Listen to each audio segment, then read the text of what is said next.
창세기 7장 1절로 12절까지 한 절씩 교독합니다.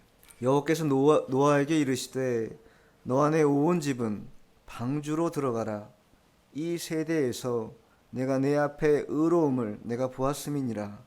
너는 모든 정결한 짐승은 암수 7씩 부정한 것은 암수 2씩을 내게로 데려오며 공중의 새도 암수 7씩을 데려와 그 씨를 온 지면에 유전하게 하라. 지금부터 7일이면 내가 40주야를 땅에 비를 내려 내가 지은 모든 생물을 지면에서 쓸어버리리라. 노아가 여호와께서 자기에게 명하신 대로 다 준행하였더라. 홍수가 땅에 있을 때 노아가 600세라.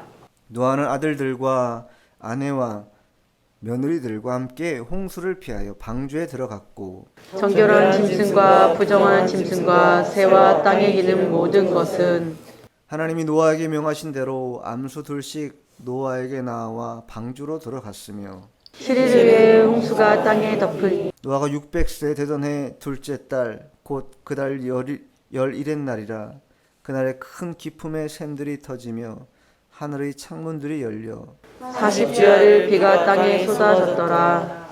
방주로 들어가라 라는 제목으로 하나님 말씀을 증거하도록 하겠습니다. 할로윈데이라고 하는 세상 문화지요. 그러나 이 세상 문화라고 간단하게 치부해버릴 수 없는 것이 무엇이냐면 대략 500년 전에 아일랜드 켈트족이 그 연유가 뭐냐면 이 여름이 다 지나고 이제 겨울에 들어가는 그런 시기에 그 기점에 죽은 영혼들을 초청해서 그들을 영혼을 달램으로 인하여 이 겨울을 잘 넘어갈 수 있게 해달라는 그런 바람과 기원으로 시작된 것이 할로윈 데이입니다. 결국은 죽은 영혼들을 불러내서 그들과 함께 그들이 잘 우리를 안보할 수 있게 해달라고 이렇게 하는 그러한 것이 유래가 된 것이죠. 그래서 우리 코스튬이라고 하는데 해골 뭐 옷도 입고 여러 가지 그런 것들이 입잖아요. 제가 그 젊은 때 신앙생활 할 때만 해도 그 정도까지 심하지는 않았는데 제가 이제 결혼하고 아이들을 키울 때쯤 되니까 어느샌가 아이들이 어린이집 같은 데 가면요, 이 할로윈데이 시즌이 되면요 아이들에게 뭐 옷도 또 심지어 뭐 사탕 뭐 이런 거 다 가져오라고 하는 거예요. 그날은 아예 그런 모양으로 만들어서 아이들을 그런 옷도 입히고 그런 문화에 완전히 젖어들도록 그렇게 만들더라고요. 상당히 위험하다 생각했습니다.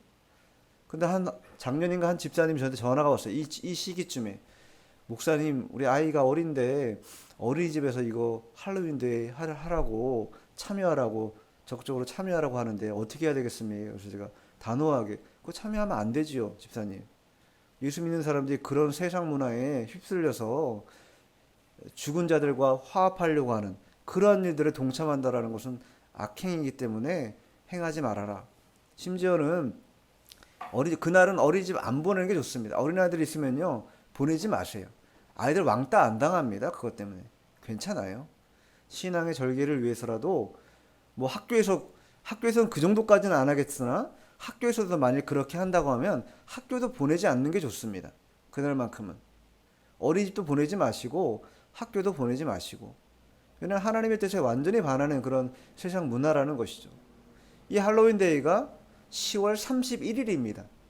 그런데 10월 31일은 무슨 날이냐면요 1517년에 마틴 루터가 비텐베르크 성당에 95개조의 반박문을 붙인 종교 개혁일이에요. 세상에서는 할로윈데이로 섬기는데 예수 믿는 사람들은 그날이 종교 개혁일이라는 것을 우리가 분명히 알아야 되는 것입니다. 그런데 그날을 세상 사람들은 반대로 역으로 죽은 영혼을 달래는 그러한 데 초청하고 사람들을 불러 모아서 그런 일들을 행하고 있다는 것이죠. 단순히 우리나라의 빼빼로데이나 이런 가벼운 그러한 기념일이 아니라는 것이 상당히 위험하고 예수 믿는 사람은 더 철저하게 그런 부분에 대해서 완곡하게 거절할 수 있는 그런 믿음을 가져야 하는 그런 날이다, 이렇게 말할 수 있습니다. 오늘 본문은요 그런 의미에서 노아가 이 부패한 사람들 가운데에서 하나님의 은혜를 받아서 하나님과 동행하는 그러한 때를 보낸다라는 것을 성경이 우리에게 말해주고 있습니다. 자, 먼저 오늘 본문 아닌데 그 앞에 앞장이죠. 6장 1절로 4절까지 한번 읽어보겠습니다. 창세기 6장 1절로 4절까지 시작. 사람이 땅 위에 번성하기 시작할 때 그들에게서 딸들이 나니 하나님의 아들들이 사람의 딸들의 아름다움을 보고 자기들이 좋아하는 모든 여자를 아내로 삼는지라. 여호와께서 이르시되 나의 영혼이 사람과 함께하지 아니하리니 이는 그들이 육신이 됨이라. 그러나 그런 날은 120년이 되리라 하시니라.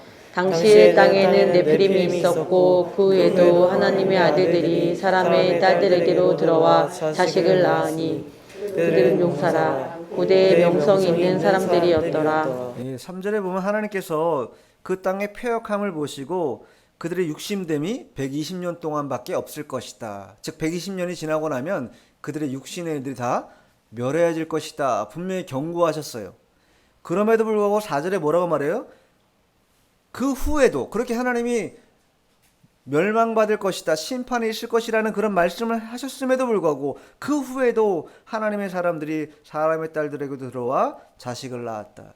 네피림과 고대 용사라고 칭하는 자들을 낳았다라는 거예요. 그만큼 그때 사람들의 마음이 강포하고 하나님의 뜻을 거스르고 부패하는 데 앞장서는 그러한 세대였다라는 것을 분명히 우리에게 보여주고 있는 것이. 그러한 가운데 하나님께서 노아를 통하여 방주를 지어라 이렇게 말씀하셨고 후에는 방주에 들어가라 명령하신 것입니다. 자, 본문 1절 읽어보겠습니다. 본문 1절 시작. 여호와께서 노아에게 이르시되 너와 내 온 집은 방주로 들어가라. 이 세대에서 내가 내 앞에 의로움을 내가 보았음이니라. 여호와께서 노아에게 말씀하신 것이죠. 너와 내 온 집은 방주로 들어가라. 그 후에 보면 6장 말미에 보면요 방주를 짓습니다.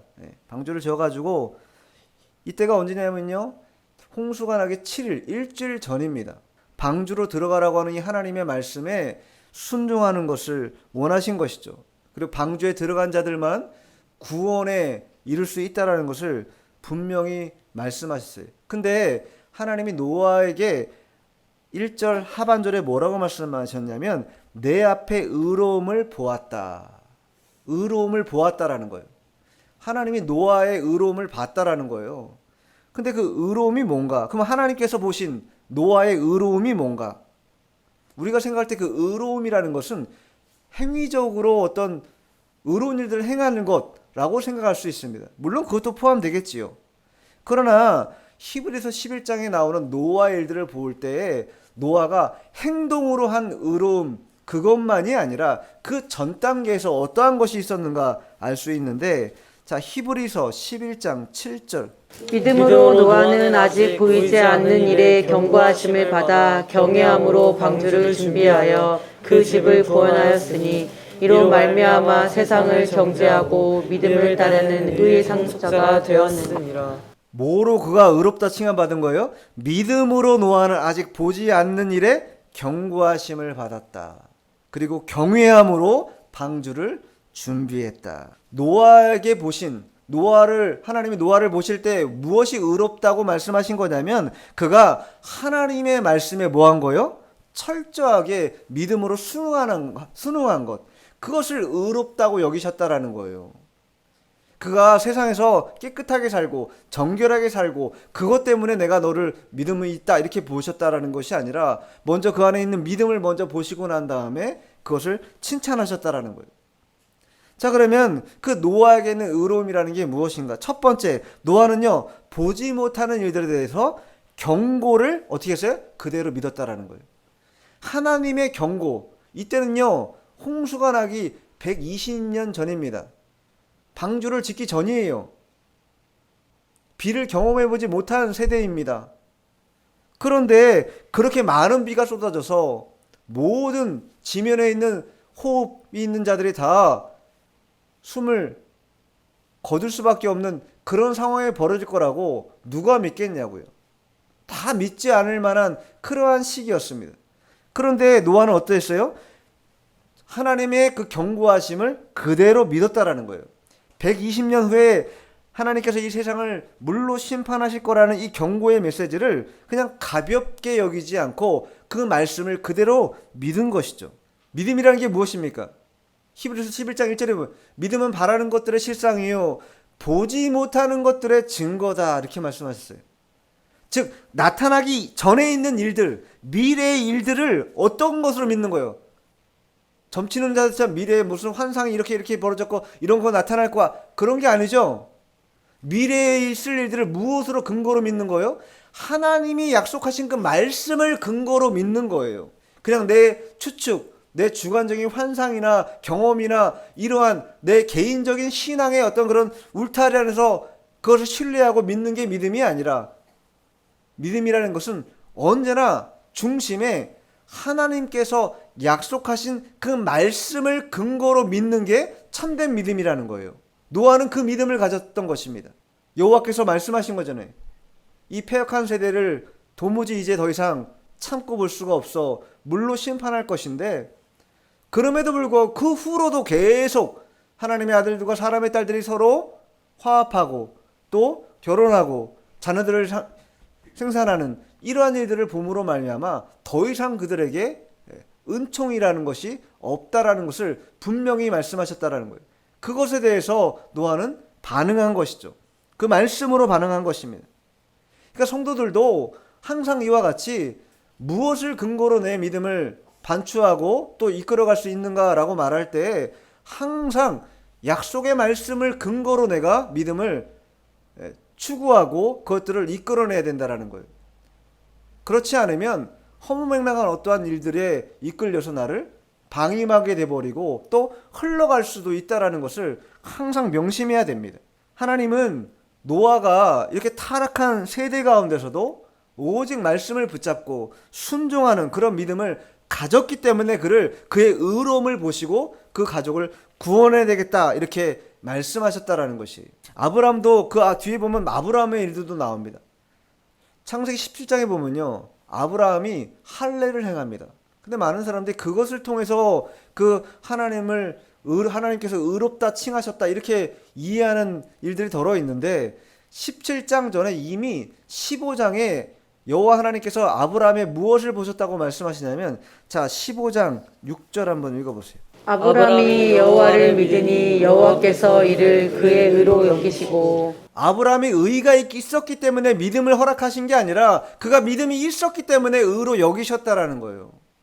항상 먼저 준동해야 되는 것은 믿음이라는 것입니다. 믿음이라는 게 왜 필요하냐면, 믿음이라는 건요 순종을 전제하기 때문이에요. 믿음이라는 건요 순종이 없으면은 온전하게 순응할 수가 없습니다. 그래서 믿음이 있다라는 것은 곧 여호와 하나님의 약속의 말씀을 믿고 순종했다라는 것을 동일하게 말해준다라는 거예요. 그러고 난 다음에 17장에 가서 할례 받습니다. 그리고 그 모든 백성이 할례 받은 백성들이 다 하나님의 자녀라고 인칭을 받는 것이죠. 오늘날로 말하면 세례를 통하여 하나님의 자녀로 인칭받는 것처럼. 그러니까 그런 인침이 있었기 때문에 자녀라고 여기는 것이 아니라 그들에게 믿음이 있었기 때문에, 아브라함의 믿음이 있었기 때문에 아브라함의 믿음을 보시고 그들을 하나님의 자녀로 삼아주셨다라는 것이. 노아가 가진 이 믿음, 그 의라는 게 뭐냐면 첫 번째 아까 말씀드린 것처럼 보지 못한 일의 경고를 믿었다라는 거예요. 한 번도 경험해보지 않은 것이지 않습니까? 그럼에도 노아는 어떻게 한 거예요? 믿은 것이. 그리고 뭐 했습니까? 방주를 짓기 시작했어요. 그 육신의 날들이 120년이 될 거라고 하는 이 경고의 말씀을 듣고 그때부터 뭐 한 거예요? 배를 짓기 시작한 거예요. 얼마 동안 지었겠어요? 대략 우리가 추정할 때 120년 동안 지은 거죠. 이제 배를 계속 누가 도와주는 사람이 있었겠습니까? 노아와 그 가족들만 지은 것이겠죠. 두 번째가 바로 그것입니다. 경외함으로 방주를 예비했다라는 거예요. 경외함으로 방주를 예비했다. 하나님의 말씀에 장차 홍수가 임하여 땅에 있는 모든 인류가 멸망할 거다라는 것을 노아는 어떠한 마음으로 받았어요? 두려운 마음으로 받았다. 두려운 마음으로. 다른 사람들은요, 성경에 보면 나중에 마태복음 하겠지만 노아의 때 보면요, 시집가고 장가가고 먹고 마시고 이런 일들을 계속 보냈다라는 거예요. 제가 누누이 말씀드리지만 시집가고 장가가고 먹고 마시는 일이 잘못된 일입니까? 잘못된 일이 아니에요. 그런데 그것만 했다라는 게 문제라는 거예요. 그것만. 하나님의 일들을 돌아보지 않았다라는 게 문제라는 것이에요. 믿음을 쓰는 일을 결코 행하지 않았다는 게 가장 큰 문제점이라는 것입니다. 왜 그래요? 경외함이 없기 때문에 그래요. 두려움이 없기 때문입니다. 살아계신 하나님의 어미하심을 전혀 생각하지 못하고 있다는 거예요. 그분이 얼마나 전지전능하시고 만능이신지를 모르기 때문에 그냥 흘러가고 마는 것입니다. 그러나 노아는 어떻게 했습니까? 경외함으로 하나님이 말씀하신 방주를 지으라 말씀하실 때 한 귀로 듣고 한 귀로 흘려보내지 않고 그거를 그대로 다 만들었다는 거예요. 하나님이 다 그런 서식을 주지 않습니까? 그럼 어떻게 지으라고 다 말씀해 주지 않으셨어요? 그 양식대로 다 지었다라는 거예요. 성도는 현실 세계에서 그래서 여호와 하나님을 두려워하는 마음을 결코 잃어서는 안 됩니다. 그분이 정말로 사랑이 많으시고 자비가 풍성하신 국률하신 하나님이시지만 그러나 때로는 우리의 죄의 문제에 있어서는 혹독하게 우리를 다루실 수 있는 그런 어미하신 분이라는 것을 망각해서 안 된다라는 거예요. 저희 교단의 전 총회장이신 송탄 북부교회 이용주 목사님이 계십니다. 이용주 목사님 젊은 시절에 청년 시절에 그런 일화가 있다라는 거예요. 아는 동생이 하나 있었대요. 근데 그 동생이 항상 그 목사님에게 와가지고 청년 때니까 토요일만 되면 뭐라고 오냐면 와가지고 형 이러더래요. 형 하나님이 보고 계셔. 빨리 전도하러 가자. 빨리 신방 가자. 하나님 보고 계셔. 빨리 가자. 항상 이렇게 얘기했다라는 거예요. 전제가 뭐예요? 하나님이 보고 계신다라는 거예요. 두렵고 떨림으로 하나님의 일들을 감당한다는 이 거룩한 부담감이 그 청년 시기에 그 청년에게 있었다라는 거예요. 근데 그 전제가 뭐예요? 무서움이죠. 그 무서움이 세상 공포의 무서움이 아니죠. 하나님의 경외하는 그 마음 가운데 두렵고 떨림으로 그 일들을 해야 된다는 어떤 그런 당위성이 그 영혼을 계속 누르는 것이죠. 형, 전도하러 가야 돼. 하나님이 보고 계셔. 하나님 보고 계신다고. 빨리 신방 가. 계속 그게 그 목사님 지금 예수님 넘으셨거든요. 60대 중반이신데 지금도 귓가에 맴돈대요. 항상 그게. 성도들은 그러한 현실 속에서 그러한 거룩함, 그러한 주님의 어미하신 그러한 마음을, 그 경외하는 마음을 갖고 있어야 된다라는 거예요. 그래야 그 마음으로 주의 일도 감당할 수 있는 것이요. 또 그 밖에 하나님이 우리에게 거룩하게 또 경건함을 요구하실 때 그것을 준행에 지킬 수 있다라는 거예요. 그렇지 않으면 노아의 시대 때와 같이 모든 사람들이 하나님의 딸들의 눈에 반해가지고 다 그 길로 가는 그러한 선택을 하고 만다라는 것이. 그래서 항상 우리가 경외한다라는 것은 어떤 일입니까? 실제적으로 행동이 있다라는 거예요. 아, 경외합니다, 주님. 마음으로만 하는 게 아니라 경외한다라는 것은 움직임이 있다. 그래서 믿음을 뭐라고 말해요? 행함이 없는 믿음을 뭐라고 말합니까? 죽은 믿음이다 이렇게 말하는 거예요. 그래서 믿음이 있다라고 하면 반드시 급부로 반드시 뭐가 따라오게 되는가? 행동이 나타나게 될 수밖에 없다라는 거예요. 믿음이 없으면은 그게 따라오지 않겠지만 믿음이 있다라고 한다면 그게 참 믿음이라고 한다면 반드시 행동이 수반된다. 근데 그것이 없다라고 하면 그것은 죽은 믿음이다. 이렇게 야고보 사도가 말하고 있는 것이죠. 저는 본문 다시 돌아와서 2절 3절 읽어보겠습니다. 너는 모든 정결한 짐승은 암수 7씩 부정한 것은 암수 2씩을 내게로 데려오며 공중의 새도 암수 7씩을 데려와 그 씨를 온 지면에 입전하게 하라. 이 정결함에 대한 예식은 모세 때지 않습니까? 모세 율법에 따라서 짐승의 정함과 부정함을 갖고 있는데 그 정함과 부정함이라는 것은 식용으로서의 개념이라고 한다면 오늘 창세기 6장에 나온 건 식용의 개념이 아니라 재물의 개념입니다. 자, 그 뒤에 보면 8장 20절 한번 읽어보세요. 창세기 8장 20절. 노아가 여호와께 제단을 쌓고 모든 정결한 짐승과 모든 정결한 새 중에서 제물을 취하여 번제로 제단에 드렸더니 노아가 홍수가 다 끝나고 그 물이 다 가라앉아 갖고 지면에 내리자마자 한 일이 뭐예요? 제사 드리는 일이었다라는 거예요. 그 제사 드리는 일을 위해서 노아가 지면에 모든 물이 다 홍수가 끝나고 나면 제사 드려야겠다 이렇게 생각했겠어요? 하나님이 먼저 말씀하신 거예요. 정결한 짐승 암수 7씩 부정한 것은 암수 2씩 실으라는 것이죠. 근데 여기서 보면 오늘 7장에는 이렇게 말씀하시는데 자 6장은 보세요. 6장 19절 20절 한번 읽어보세요. 6장 19절 20절. 혈육 있는 모든 생물을 너는 각기 암수 한 쌍씩 방주로 이끌어 들여 너와 함께 생명을 보존하게 하되 새가 그 종류대로 가축이 그 종류대로 땅에 기는 모든 것이 그 종류대로 각기 둘씩 내게로 나오리니 그 생명을 보존하게 하라. 우리가 노아의 방주에 탄 자들이 다 각기 암수 한 쌍씩이다 이렇게 생각하는 연유가 이 6장 19절 20절 때문입니다. 그러면 6장 19절 20절하고 7장 지금 2절 3절은 뭐가 달라진 거예요? 시간이 달라진 것이죠. 120년이 지난 것입니다.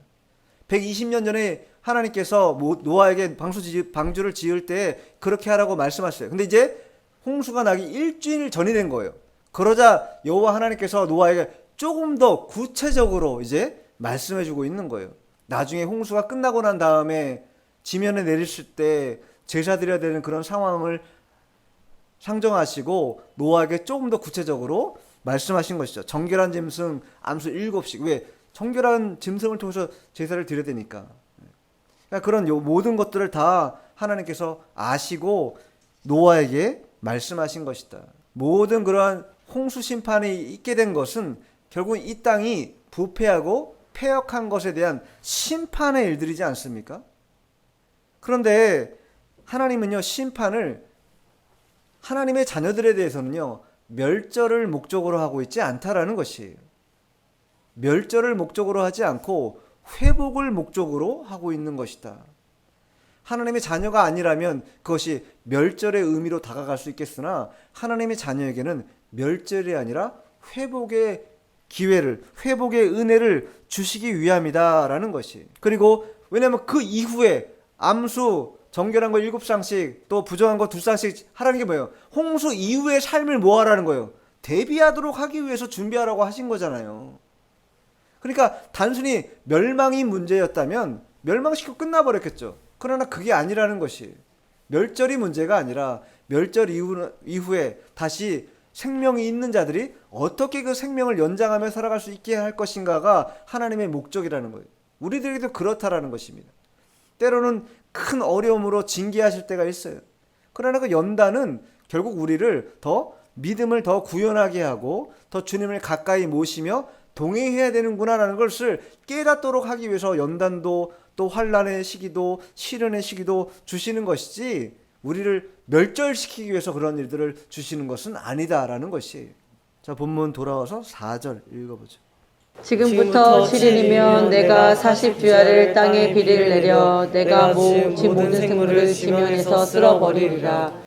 홍수 심판을 예고하고 있습니다. 일주일 전이에요. 이제 일주일 오면 모든 생명 있는 것들은 호흡이 멈출 것이다. 최초의 계시가 6장 7절이 있었는데 그 이후 120년이 흐른 것이, 그리고 이제 120년이 흘렀고 이제 또 마지막 뭐가 남은 거예요? 일주일이 남은 상황이에요. 하나님은요 끝까지 자비를 베푸셔 주십니다. 끝까지 기다려주세요. 어떠한 것을 돌이켜 회개하고 돌아올 기회를 끝까지 주신다라는 거예요. 120년 동안에 줬어요. 노아가 방주 지으면서, 방주 지을 때 그 노아 주변에 있는, 성경에 나오진 않지만 방주 주변에 있는 사람들 그거 보면서 그거 왜죠? 묻지 않았겠습니까? 그러면 노아가 어떻게 답변하겠어요? 여호와 하나님께서 이제 후일에 홍수가 나서 호흡하는 모든 자들이 멸절될 거래. 그러니 빨리 너도 돌이켜서 이 방주에 탈 수 있도록 해야 돼 라고 말하지 않았겠어요? 그런 일을 계속 120년 동안 했다라는 거예요. 그런데 궁극적으로 결론적으로 보면 어떻게 된 거예요? 그들이 전혀 그 누구도 믿지 않았다라는 거예요. 아무도 믿지 않았다라는 거예요. 오직 노아의 가족만 8명만 구원을 받게 됐다라는 것이죠. 이 일에 대해서 예수님이 말세의 징조에 대해서 말씀하시면서 뭐라고 말씀하시냐면, 자, 마태복음 24장 찾아보세요. 마태복음 24장 38, 39. 홍수 전에 노아가 방주에 들어가던 날까지 사람들이 먹고 마시고 장가들고 시집가고 있었으면서 홍수가 나서 그들을 다 멸하기까지 깨닫지 못하였으니 인자의 임함도 이와 같으리라. 예수님이 마지막 말세 징조가 있을 때 내가 다시 재림할 것인데 그 재림할 때도 이 노아의 때와 같은 현상이 계속해서 벌어질 거라는 거예요. 사람들이 깨닫지 않는다라는 것입니다. 아무리 외쳐도 예수 그리스도만이 우리의 구원의 길이요 우리 죄를 사죄할 수 있는 영원한 대제사장이라고 아무리 부르짖고 떠들어도 듣지 않는다라는 것입니다. 그러나 그 듣지 않을 때 그들에게 무엇이 임해요? 인자가 임한다. 초림으로 임하신 주님은 구원주로 임했다면 재림으로 임하실 주님은 심판주로 임하게 되신다. 인자가 임한다라는 것은 반드시 심판이 있다라는 것을 우리에게 말씀해 주시는 것입니다. 이때 뭐라는 거예요? 마태복음 24장 30절에 홍수 전에 방주에 들어가던 날까지 이미 많은 사람들에게 복음이 증거되고 많은 사람들에게 구원의 방주에 들어가야 됩니다. 호소했음에도 불구하고 사람들은 뭐 했어요?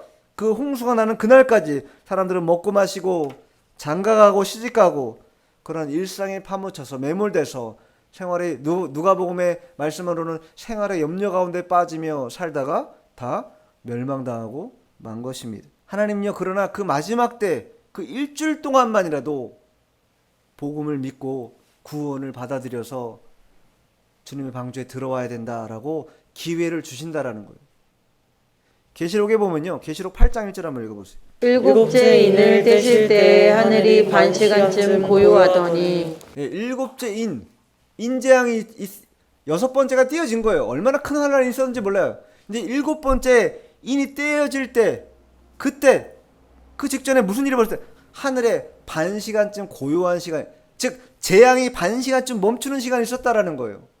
그 반 시간은 건 뭡니까? 시간으로 따지면 30분이죠. 단순히 그냥 얘기하면 30분이지만 그만큼 짧은 찰나적인 그런 시간이라는 거예요. 그 시간 동안 뭐 하라는 거예요? 준비하라는 거예요. 뭘? 그 다음에 무슨 일이 벌어집니까? 인재앙 다음에 일곱 번째 인을 떼는 순간 무슨 일이 벌어져요? 나팔재앙이 납니다. 그리고 계속해서 재앙이 더 극렬하게 벌어진다라는 거예요. 그런 재앙을 준비하기 위해서 뭐 하라는 거예요? 반시 고요한 때 준비하라는 거예요. 준비. 하나님 기회 주실 때 준비하라는 거예요. 그런 큰 재앙을 감당하고 성도가 이겨낼 수 있도록 준비를 하라는 것입니다. 하나님이 노아의 때도 마찬가지죠. 120년 동안 기회 줬지만 마지막 일주일 동안 또 기회 주시는 거예요. 계속. 하나님 우리에게도 이와 같습니다. 계속 기회를 주세요. 돌아오라고. 일어나야 된다고. 거기 머물러 있으면 안 된다고. 멸망받는다고. 돌아오라고 계속 마지막까지도 당부하시고 말씀해주고 있다라는 거예요. 그런데 사람들이 끝까지 멸망당하기까지 깨닫지 못하는 그런 일들을 행하는 안타까움이 있다라는 것이, 우리가 세상의 일들만, 우리가 세상을 벗어나서 살 수는 없습니다. 직장도 다녀야 되고 일도 해야 되고 또 가족관계 또 여러 가지 사회적인 관계 다 해야 됩니다. 그러나 그걸 하지 말라라는 게 아니라 그것만 하다가는 결국 마지막 때에 돌이킬 수 없는 일들이 우리에게 벌어지고 만다. 그것을 우리에게 경고하는 것이고, 그 전에 우리가 노아의 방주에 들어갈 수 있도록 그렇게 해야 된다라는 것이. 근데 이 7일 이후에 하나님 뭐라고 말씀? 40주야를 땅에 비가 내리게 하신다. 40주야를. 우리 지난번 여름에 큰 강남에 물난리 나지 않았습니까? 그때요 밤사이 짧은 시간이에요. 그 짧은 시간만 해도 막 범람해가지고 사람들이 많이 안타까운 일을 당하기도 하고 또 어려운 재난을 당하기도 하는 그런 일이 벌어지지 않았습니까? 근데 40일 동안 밤낮 비가 와가지고 11절에 뭐라고 나옵니까? 노아가 600세 되던 해 둘째 달 곧 그 달 11의 날이라. 그날에 큰 기품의 샘들이 터지며 하늘의 창문들이 기품의 샘들이 터졌다는 거죠. 땅에 있는 모든 그런 물이 있는 곳은 거기서 터졌다라는 거예요. 땅에서도 터지고 하늘 문도 열려서 내려오기 시작했다라는 거예요. 그러니까 완전히 물바다가 된 것이죠, 진짜로. 근데 40일 동안 그렇게 했다. 성경에서요 숫자가 나타날 때는 좀 특별한 개념이 있지 않습니까? 7이라는 것은 완전한 숫자의 개념이 있다라고 하면 40이라는 숫자의 특징이 뭡니까?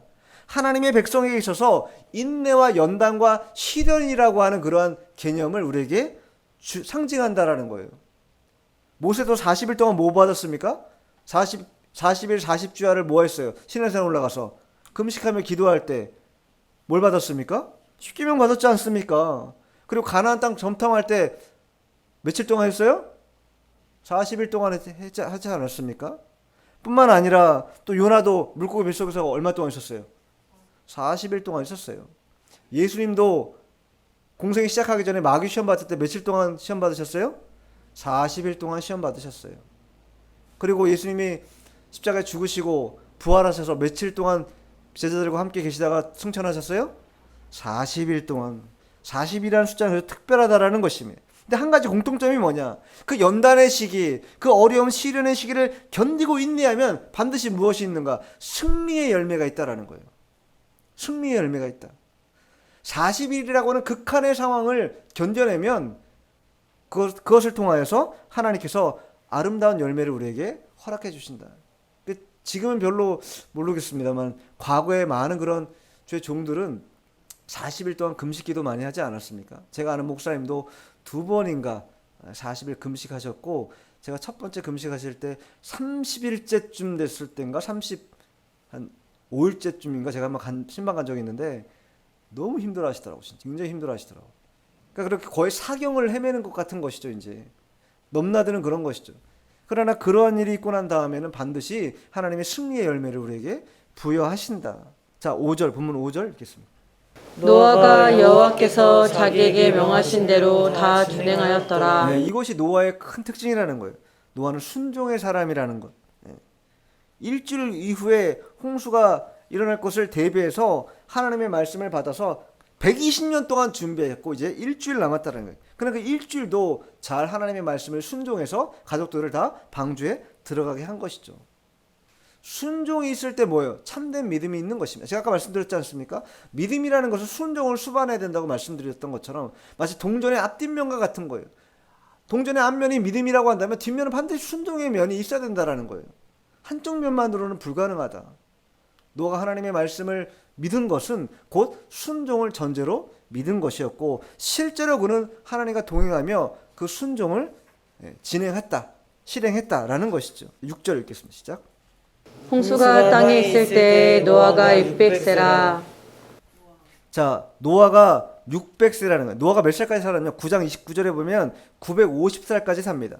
노아가 950살까지 사는데 600세에 홍수가 난 거예요. 그러면 600세 전에 120년 전이면 노아가 처음 그것을 하나님의 계시를 받은 게 언제예요?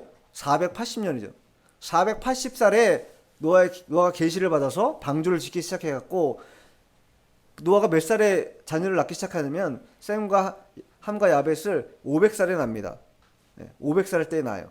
어쨌든 간에 그때 자녀들을 낳아가지고 120년 동안 계속 방주를 짓는 거예요. 그리고 이제 600세가 되었을 때 이제 실제로 홍수가 나는 일이 벌어지게 됐다. 근데 그가 그러한 나이였음에도 불구하고 끝까지 하나님의 명령을 준행하는데 힘을 기울였다라는 거예요. 아까 제가 말씀드렸잖아요. 하나님의 40일의 일들을 경험하고 나면 반드시 승리의 열매를 주신다고 하셨는데, 그러면 노아에게 어떠한 하나님의 은혜를 주셨는가? 자, 9장 봐보세요. 창세기 9장 1절 2절 읽어보세요. 하나님이 노아와 그 아들들에게 복을 주시며 그들에게 이르시되 생육하고 번성하여 땅에 충만하라. 땅의 모든 짐승과 공중의 모든 새와 땅에 기는 모든 것과 바다의 모든 물고기가 너희를 두려워하며 너희를 무서워하리니 이것들은 너희 손에 붙였음이니라. 아담에게 주신 문화 명령이 창세기 1장 28절에 나옵니다. 그 명령 그대로 노아에게 주시는 거예요. 하나님이 노아와 그 아들들에게 복을 주시며 이르시되 생육하고 번성하고 땅에 충만하라. 이게 하나님이 노아에게 주신 승리의 열매라는 거예요. 믿음을 지킨 자들에 대한 열매라는 것입니다. 얼마나 복되고 값진 일입니까? 믿음을 끝까지 견고하게 지킬 때에 하나님이 이와 같이 하나님의 크신 복락을 그와 그의 가정에 허락해 주신 것이다.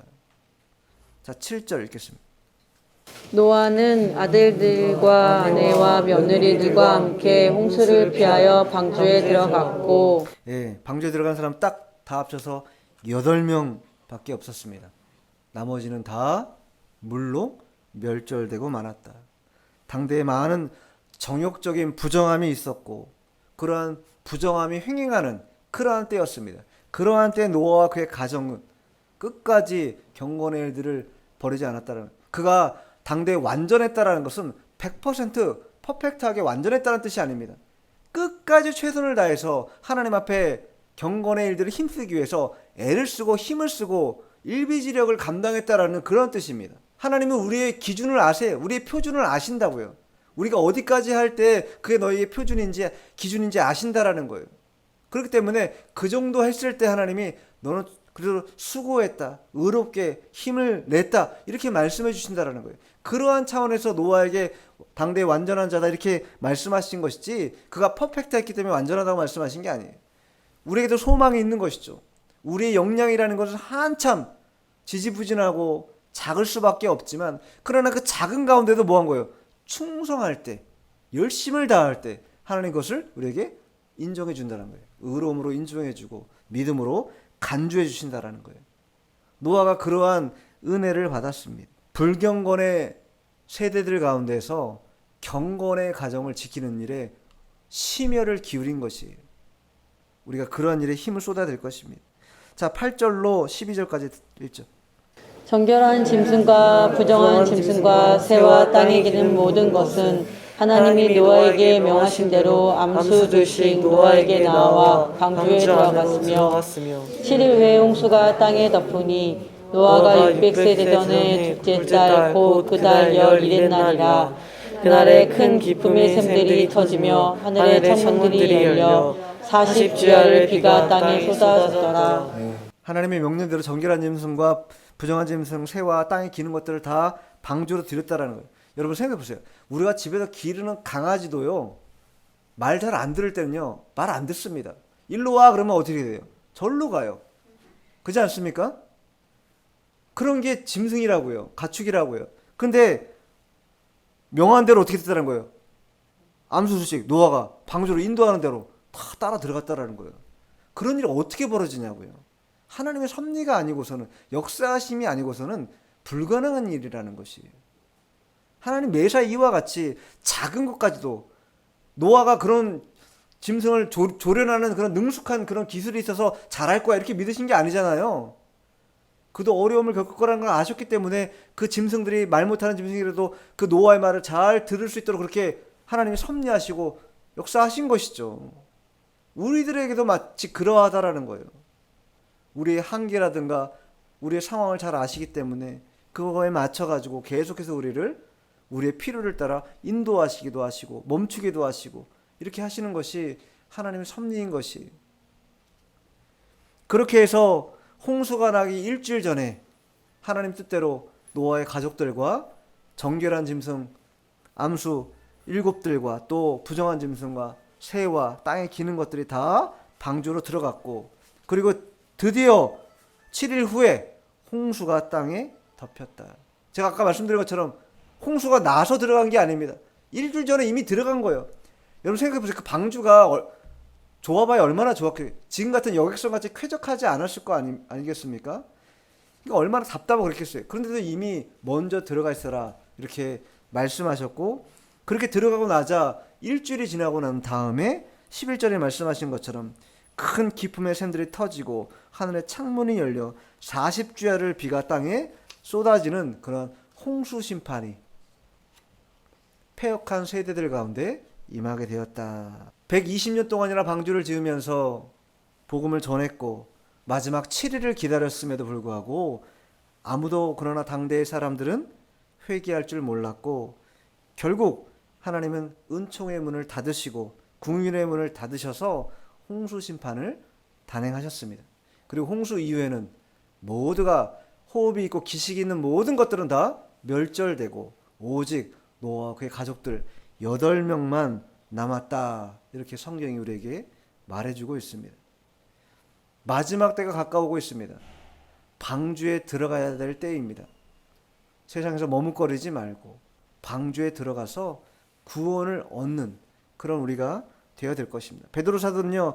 그 부분에 대해서 은혜의 시대에 온전하게 우리가 신앙생활을 잘 견디면서 마지막 때를 살아가게 된다고 말씀하면서 뭐라고 말하냐면 자 베드로 후서 찾아보고 마칠 텐데 베드로 후서 3장 6절 7절 이로 말미암아 그때 세상은 물이 넘침으로 멸망하였으되 이제 하늘과 땅은 그 동일한 말씀으로 불사르기 위하여 보호하신 바 되어 경건하지 아니한 사람들의 심판과 멸망의 날까지 보존하여 두신 것이니라. 왜 보존해 주셨다고요? 멸망의 날까지 경건하지 않은 사람들을 위해서 보존해 뒀다라는 거예요.